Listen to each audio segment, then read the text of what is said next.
Tudo bem? Eu sou André Digo do Cinematográfico. Hoje eu estou aqui para falar sobre os 25 melhores filmes de 2025, na minha opinião. Essa lista também vai trazer alguns filmes de 2024, mas que só chegaram oficialmente ao Brasil neste ano. Eu começo a lista colocando em 25º lugar o filme Avatar, Fogo e Cinzas, dirigido pelo James Cameron, a continuação da franquia exitosa, iniciada em 2009, depois teve a sequência em 2022, O Caminho da Água. Esse novo episódio da franquia tem uma grande qualidade técnica como os anteriores, efeitos visuais, figurinos, design de produção. O James Cameron continua mostrando o seu grande talento em fazer blockbusters. Ele faz peças memoráveis desde os anos 80, Exterminador do Futuro, Aliens, o Resgate, o Segredo do Abismo, depois dos anos 90, a continuação do Exterminador do Futuro, também o Titanic, pelo qual ele ganhou alguns Oscars. Então, esse novo Avatar, a meu ver, é uma das diversões do ano, por isso eu coloco em 25º lugar. Em 24º, eu coloco Pecadores, de Ryan Coogler. Esse filme ele traz o Michael B. Jordan interpretando irmãos gêmeos. O filme ele tenta misturar drama, romance e terror. Ele tem como influências principalmente o Vampiros do John Carpenter, também o Drink no Inferno, e ele dialoga, a meu ver, em alguns momentos com 12 anos de escravidão e Django Livre. É um filme muito interessante no sentido de mostrar a atemporalidade, principalmente da música. Ele faz isso de maneira muito interessante. O Ryan Coogler, ele estabelece aqui de novo essa parceria com o Michael B. Jordan, com quem ele já havia trabalhado em Creed, que também é um grande filme, e também no filme do Pantera Negra de 2018.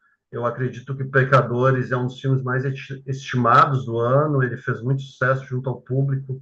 A crítica fez um grande sucesso de bilheteria e, por isso, ele é um dos destaques de 2025. Em 23º lugar, eu coloco Levados pelas Marés, dirigido pelo Gia Zanke. Esse é um filme muito singular na trajetória do diretor. Ele acabou filmando durante a época da pandemia e, nesse sentido, ele teve que reaproveitar algumas imagens de filmes que ele já havia feito, como Em Busca da Vida. O filme ele tem um roteiro antilinear, ele tem uma atmosfera muito sensível, é um filme muito belo, tratando de sentimentos do cotidiano e de como os relacionamentos permanecem ao longo de um determinado tempo. Eu gosto muito do Levados pelas Marés, por isso eu coloco este filme em 23º lugar entre os melhores filmes de 2025. Em 22º lugar, eu coloco Honey Não, do Ethan Coen. Esse é um dos filmes mais surpreendentes, ao meu ver, deste ano, porque ano passado ele havia lançado um filme chamado Garotas em Fuga com a mesma Margaret Qualley, e eu acredito que esse filme ele é muito superior no sentido, inclusive, de tentar revisitar alguns temas, algumas paisagens com que ele já trabalhou ao lado do irmão Joe em filmes como Onde os Fracos Não Têm Vez. Eu acredito que o Honey Não ele traz um roteiro mais elaborado, tem alguma homenagem também ao cinema noir, tem um design de produção muito elaborado, também uma fotografia cuidada. O Ethan Coen mostra aqui que ele pode fazer filmes sem um irmão, mas eu entendo também que vai ser muito interessante quando eles retomarem essa parceria, o que, segundo alguns rumores, também é previsto. Eu acho que o Honey Não ele estabelece o diretor com uma voz própria, embora influenciada pelos filmes que ele já havia feito, e por isso ele é meu 22º melhor filme de 2025. Em 21º, eu coloco Jay Kelly, dirigido pelo Noah Baumbach. Esse é um filme que eu estava esperando muito, principalmente porque eu gosto bastante do diretor e também do elenco. O George Clooney e o Adam Sandler, eles mostram uma parceria muito efetiva no filme. O George Clooney não tinha, a meu ver, uma interpretação tão boa desde os filmes Os Descendentes, do Alexander Payne, do início da década passada, e o Adam Sandler mostra mais uma vez como ele consegue misturar drama e comédia no papel que ele interpreta aqui. O filme também faz uma bela homenagem ao cinema italiano de Federico Fellini, tem belas paisagens do interior da Itália, e por isso eu destaco ele em 21º lugar.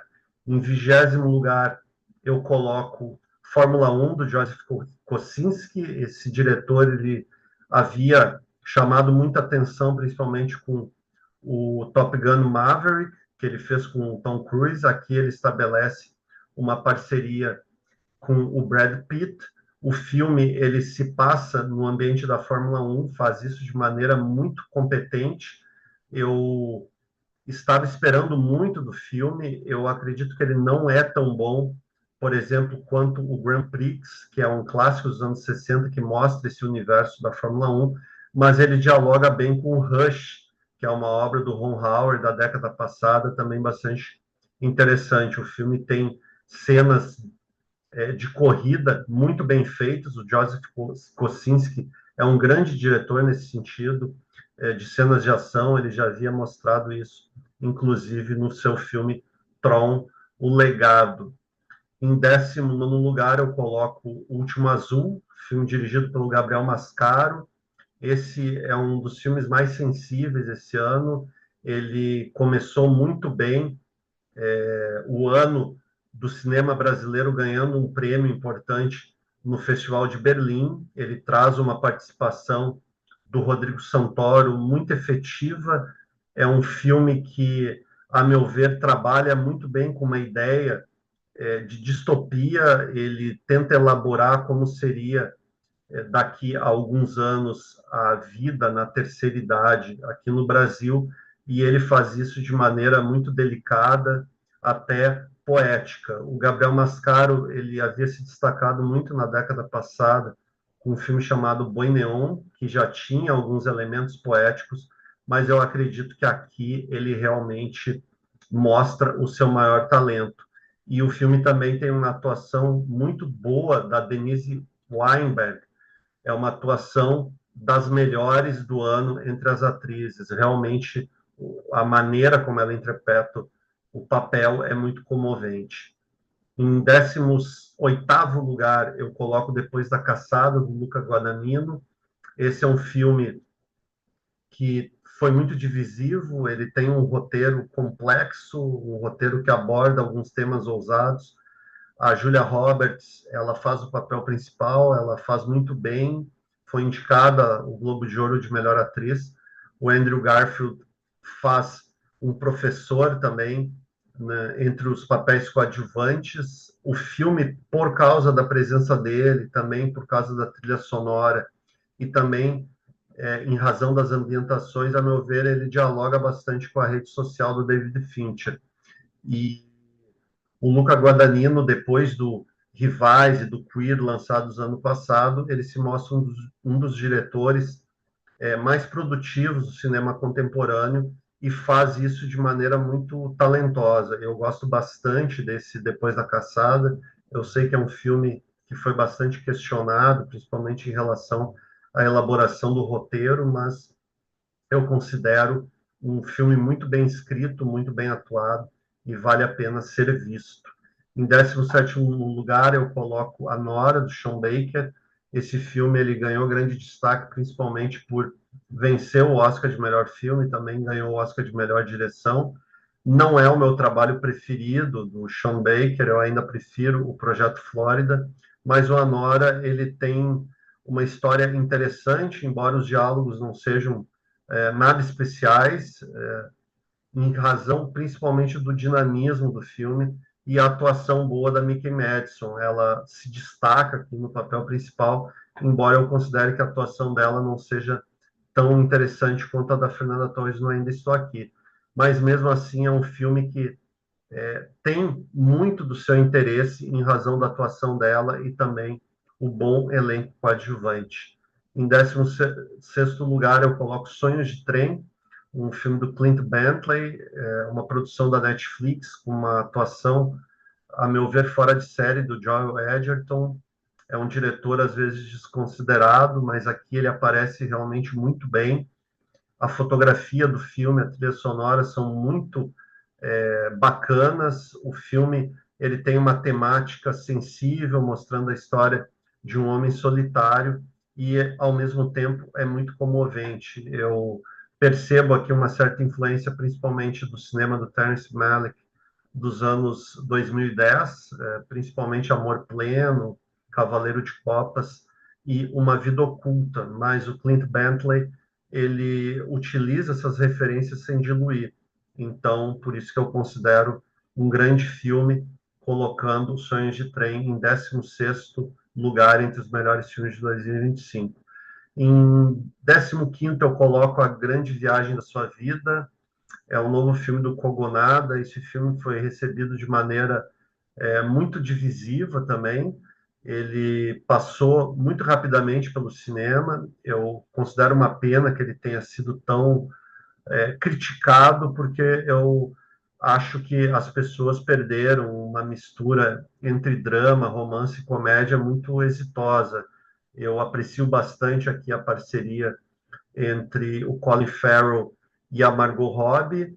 Eles atuam muito bem juntos. O Kogonada, ele também sabe utilizar, assim como nos outros filmes dele, principalmente o Columbo, sabe utilizar muito bem a fotografia, a trilha sonora, e é um dos filmes mais legais do ano. Ele mistura também um pouco de fantasia,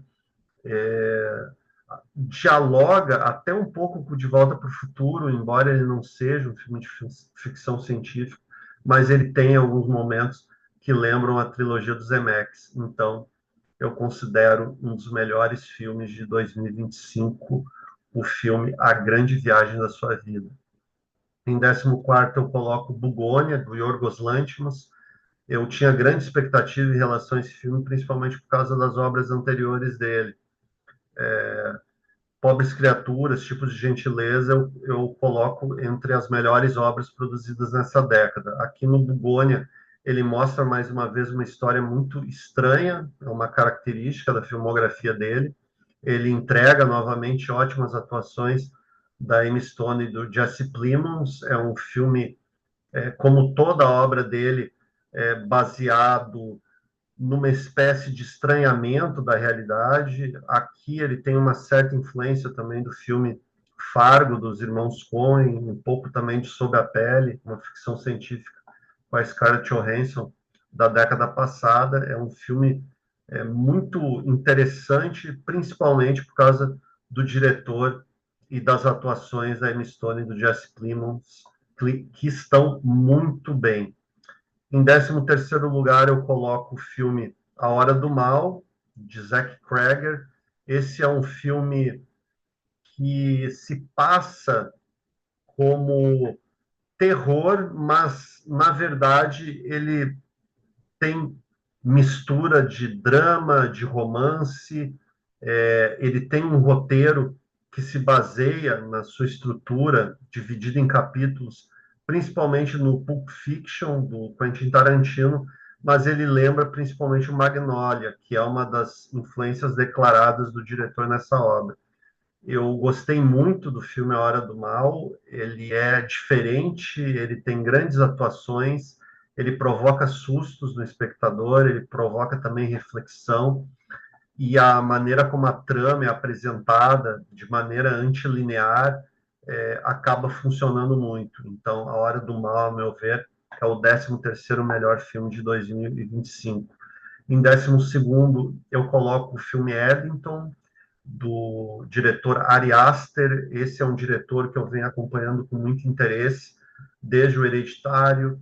Depois ele fez Midsommar, Bill Tem Medo. No Bill Tem Medo, ele já mostrava que não estava tão interessado só pelos gêneros de terror e suspense. Então, ali ele já misturava um pouco mais de drama. E ele começou, em Bill Tem Medo, a parceria com o Joaquim Fênix, que ele continua aqui. O Joaquim Fênix aparece muito bem. Ele faz o xerife de uma cidadezinha que atravessa o período da pandemia. Ele tem alguns desentendimentos com o prefeito, interpretado pelo Pedro Pascal. Eu acho que os dois funcionam muito bem juntos. Tem também as participações da Emma Stone, do Austin Butler.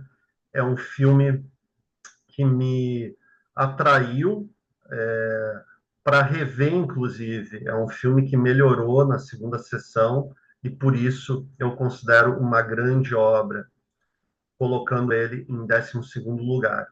Em 11º lugar, eu coloco Missão Impossível, Acerto Final, do Christopher McQuarrie. Ele tem novamente uma parceria com Tom Cruise. O Tom Cruise aparece muito bem. Eu não havia gostado tanto do episódio anterior, tanto que este eu acabei nem assistindo no cinema, o que eu lamento, eu acabei vendo só em streaming, e eu achei espetacular na tela pequena, eu fico imaginando na tela grande. As cenas de ação, os efeitos visuais, efeitos sonoros, realmente eu acho que aqui o diretor acertou muito no estilo do filme. Ele também dialoga um pouco com aquela fase do Sam Mendes na franquia 007, nos filmes Skyfall, 007 contra Spectre. Ele também tem uma certa influência da trilogia Batman, do Christopher Nolan. Então, eu considero esse Missão Impossível, a meu ver, quase tão bom quanto o terceiro, que é o meu preferido, o terceiro filme dirigido pelo J.J. Abrams.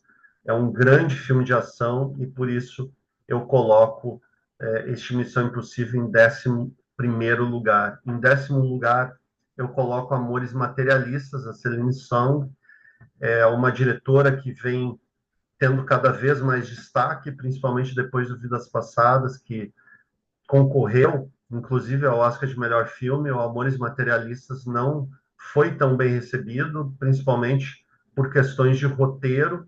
Eu gosto bastante do roteiro, gosto bastante das atuações também da Dakota Johnson, do Chris Evans. Eu acho que o Chris Evans, inclusive, nunca esteve melhor do que aqui neste filme. E também tem a participação do Pedro Pascal, que apareceu também no Éden, então apareceu em Quarteto Fantástico, é um ator muito presente este ano no cinema. O Amores Materialistas, ele parece um daqueles filmes que misturam drama com comédia, que eram muito comuns nos anos 90 e nos anos 2000, principalmente, e ele faz isso de maneira muito sensível, ele tenta elaborar uma discussão sobre as relações contemporâneas, às vezes faz de maneira um pouco atrapalhada, um pouco mais óbvia, mas eu acredito que o saldo final é bem positivo e eu acho que o público deveria conhecer esse filme, por isso eu coloco Amores Materialistas em 10º lugar. Em 9º lugar, eu coloco As Aventuras de uma Francesa na Coreia, do diretor Hong Sang-soo. Esse é um filme muito delicado, muito sensível, ele é um filme bem anti-mainstream, tem uma produção modesta, como costuma ser na obra desse cineasta. Eu aprecio muito a parceria que ele havia feito anteriormente com a mesma Isabelle Huppert em A Turista Francesa, do início da década passada. Este filme parece quase uma continuação daquele, e ele apresenta um roteiro novamente excepcional. O diretor, ele tem uma característica de fazer cenas longas sem nenhum corte. Os diálogos lembram muito os diálogos do cotidiano, e esse filme, a meu ver, na filmografia extensa dele, é um destaque. E neste ano ele ainda lançou 2 outros filmes no Brasil, O que a Natureza Te Conta, que é um filme bem interessante, mas tendendo mais para comédia, e também De Frente para Você, que é um filme de 2021, mas que só chegou oficialmente em streaming no Brasil este ano. Eu gosto muito de todos esses filmes, mas eu acabei colocando este aqui, As Aventuras de uma Francesa na Coreia, em 9º lugar, para dar um destaque à obra desse diretor que merece ser conhecida. Em 8º lugar, eu coloco Frankenstein, do Guilherme Del Toro. Esse é um filme que criou uma divisão, eu imagino, quando ele foi lançado. É uma produção da Netflix, então ele passou pouco tempo no cinema. Eu não tive a oportunidade de ver na tela grande, eu acabei vendo em streaming. Mesmo assim, eu acho que foi uma experiência fascinante. É um filme com todo o cuidado que costuma ter o Del Toro em termos de design de produção, de fotografia, figurinos, reconstituição de época. Embora a temática dele repita um pouco a temática de outras obras, o filme foi bastante questionado por causa disso. Eu acho que ele faz de maneira muito competente. e ele tem um elenco extraordinário, com destaque, a meu ver, por Jacob Elord, que faz o Frankenstein. Eu só havia visto uma atuação boa desse ator até então, que foi no filme Priscila, da Sofia Coppola, no qual ele fez o Elvis Presley. É um ator muito estimado, mas eu realmente não tinha visto um grande destaque na maneira dele atuar, mas aqui eu acredito que ele é extraordinário, ele atua muito bem. O Oscar Isaac também aparece de maneira competente no filme, e a Mia Goth, embora tenha uma participação menor, também tem uma participação decisiva, contribuindo principalmente para a parte dramática do filme, que funciona muito por causa dela. Em sétimo lugar, eu coloco o filme Misericórdia, do diretor francês Alain Giraudy. Esse é um filme que vem se destacando desde o lançamento em 2024. É um filme que passou muito rapidamente pelos cinemas brasileiros. Ele merece ser visto, merece ser debatido. Ele tem algumas temáticas ousadas, provocativas, como costumam aparecer nos filmes desse diretor. Eu gosto bastante de obras dele da década passada, Um Estranho no Lago e Na Vertical, e aqui novamente ele repete aquele ambiente de tensão, de drama que caracterizam muito os seus filmes. Ao mesmo tempo, tem uma bela influência, a meu ver, do David Lynch, né, que é um diretor do qual se sabe que o diretor gosta muito, principalmente da obra Twin Peaks, tanto a obra cinematográfica quanto a série de TV. O filme tem uma ambientação muito legal, ele também tem alguns elementos de surrealismo que remetem não só ao Lynch, como ao Buñuel. Então é uma obra, a meu ver, muito bacana, lançada este ano, por isso que Misericórdia é o meu sétimo filme preferido de 2025. Em sexto lugar, eu coloco O Macaco. Essa é uma obra que também criou muita polêmica, é do diretor Os Perkins, que se destacou muito no ano passado com o filme Long Legs. Esse filme acabou não sendo tão bem recebido.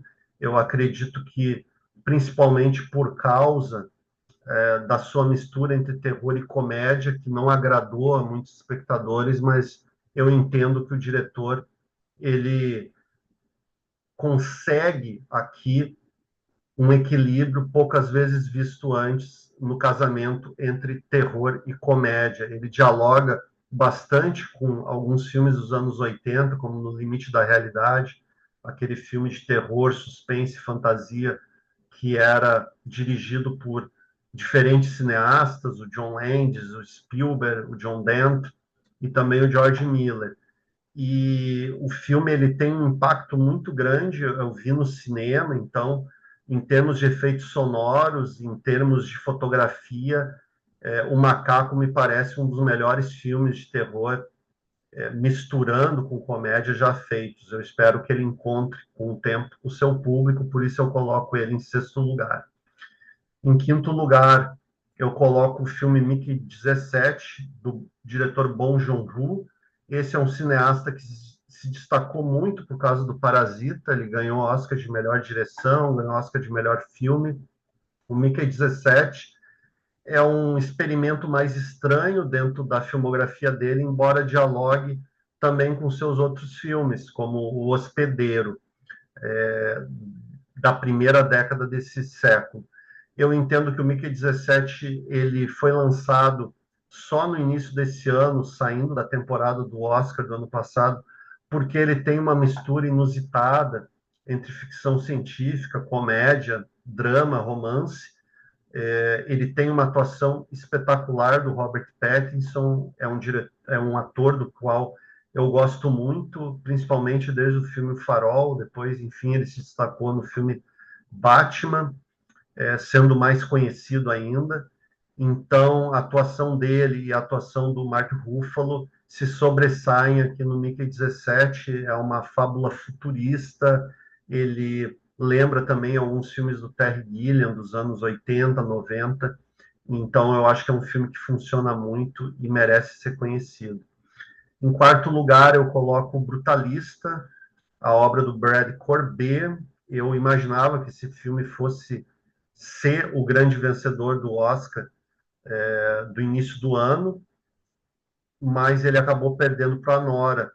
Eu considero o Brutalista um filme muito melhor, embora eu goste bastante do Anora, tanto que aparece aqui na lista de 25 melhores filmes do ano, mas o Brutalista é uma obra muito diferente, tenta ser um épico intimista, ele tem muita influência dos filmes do Michael Cimino, acredito da década de 70, principalmente o Franco Atirador, também tem um pouco de influência do Portal do Paraíso, que é também do Cimino, do início dos anos 80. Ele dialoga bastante com a trilogia O Poderoso Chefão, do Francis Ford Coppola. É um cinema ousado, é um cinema que mistura uma tradição mais clássica com um ar mais contemporâneo. O Adrien Brody, ele ganhou o Oscar de melhor ator, uma atuação fantástica, eu gosto muito da atuação dele aqui, embora alguns digam que ele repita muito os trejeitos e os maneirismos que ele apresentava no filme O Pianista, pelo qual ele também ganhou o Oscar. Mas ainda assim, eu acho que a atuação dele aqui no Brutalista é ainda melhor. Ele emprega um sentido dramático, empresta dinamismo ao filme. É um filme bastante longo, mas merece muito ser visto, ser reconhecido e merece ser mais debatido. Então, Brutalista é o meu quarto melhor filme de 2025. Em terceiro lugar, eu coloco o filme Uma Batalha Após a Outra, dirigido pelo Paul Thomas Anderson. Esse é um diretor dos meus preferidos. Eu gosto principalmente da sua trajetória a partir do filme O Mestre, então Vício Inerente, Trama Fantasma, Licorice Pizza, embora eu também goste da primeira fase da trajetória dele, com Magnolia, Sangue Negro, eu acho que essa última fase, digamos assim, dele demonstra um cineasta ainda mais maduro. E aqui, em Uma Batalha Após a Outra, ele consegue misturar o seu talento para o drama, colocando também muitos elementos de filme de ação. Ele dialoga também um pouco com Onde os Fracos Não Têm Vez, dos irmãos Coen. Os irmãos Coen fizeram essa obra que foi muito influente para o cinema desde então, né, desde 2017, 2007. Então, o filme Uma Batalha Após a Outra, ele segue muito essa linha do filme dos irmãos Coen, misturando drama, ação, alguns elementos de filme policial. O elenco é extraordinário, com destaque para o Leonardo DiCaprio e o Benício Del Toro. Eles atuam muito bem juntos.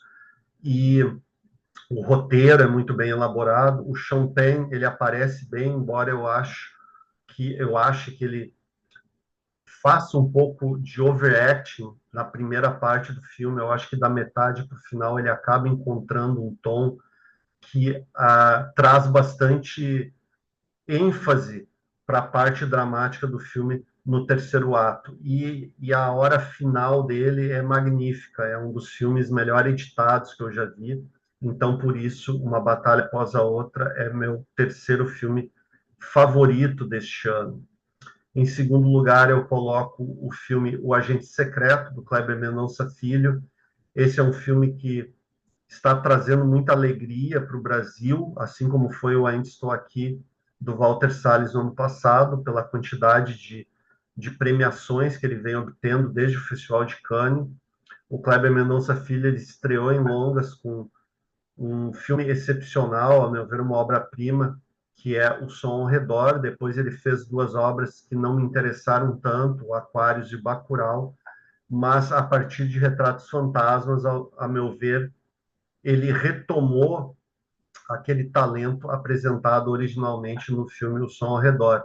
Eu acho que o Retratos Fantasmas, que é um documentário, ele dialoga muito com esse filme novo, principalmente no sentido da paixão dos personagens pelo cinema, do cinema como metalinguagem também, funciona muito. Wagner Moura, ele tem também uma bela atuação, é uma atuação discreta, sóbria, não é o tipo de atuação, inclusive, que costuma receber muitos prêmios, ser reconhecida, mas é por causa dele que o filme funciona. Além disso, tem uma reconstituição de época incrível, tem um design de produção, figurino, tudo muito bem trabalhado. Realmente é o filme mais ambicioso do Kleber Mendonça Filho e é uma grande obra, por isso que ele aparece em segundo lugar entre os melhores filmes de 2025.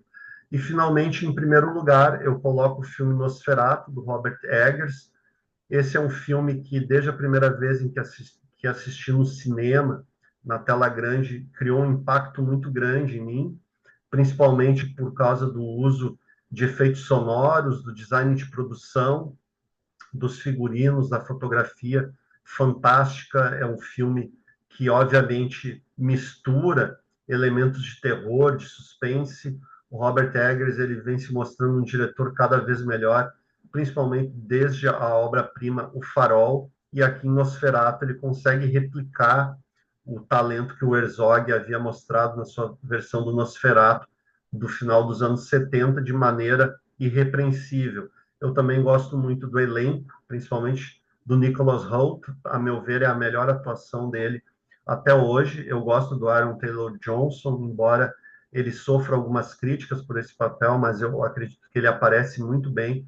E também eu gosto bastante do Willem Dafoe, que traz um pouco de humor a essa história. O filme ele também dialoga um pouco com o Drácula do Bram Stoker, dirigido pelo Francis Ford Coppola, dos anos 90, mas ele é um filme com uma fotografia mais melancólica, um pouco mais sóbrio. Ele não tem aquele visual, digamos, um pouco mais festivo, entre aspas, do filme do Coppola, que é um filme do qual eu também gosto muito, e por isso o Nosferatu é uma obra de grande relevo, e por isso ele é meu filme favorito de 2025, embora ele tenha sido lançado originalmente em 2024, mas ele foi lançado oficialmente no Brasil em 2025, como eu destaquei no início desse vídeo. Eu queria agradecer a você por acompanhar esse vídeo. Quem quiser curtir, comentar, compartilhar, vai ser muito legal. Se você quiser deixar também a sua lista de melhores filmes de 2025 na área de comentários, vai ser muito legal conhecer. Queria agradecer a você. Até o próximo vídeo.